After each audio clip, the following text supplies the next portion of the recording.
lalo sa mga lugar na may nagaganap na kaguluhan.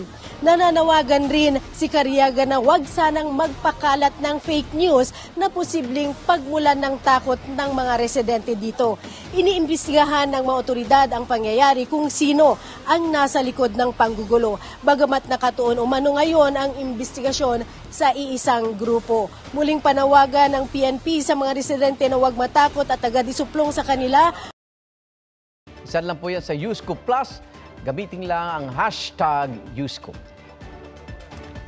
Magbabalik pa ang eleksyon 2025. Boto na!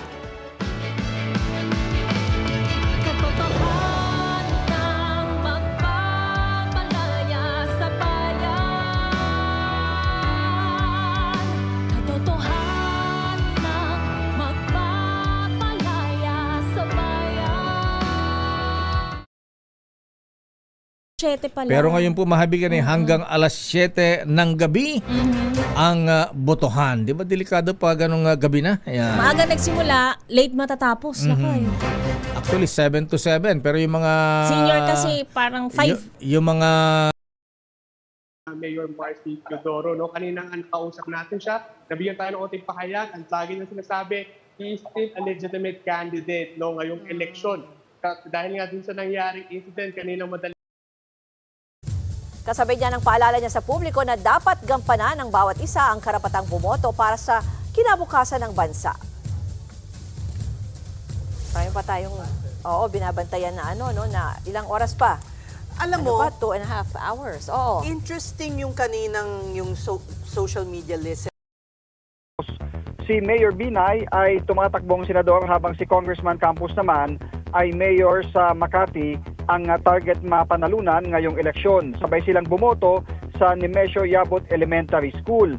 Sa panayam, umiwas ng ungkatin pa ni Mayor Binay ang mga personal na issue sa pagitan nila ni Senador Nancy Binay na rules in place and na dapat ay ginagawa ng mga platforms. 'Di ba ang panawagan naman ay dapat ang mga platforms, Facebook, Twitter, YouTube, dapat sila yung nagpopulis ng information. Pero that's not what's happening, hindi ba? Ang daming pag-aaral na lumalabas na ang pina-prioritize nila ay engagement. Tony Umali. Ayon, magbabalik pa po ang Mata ng Halalan.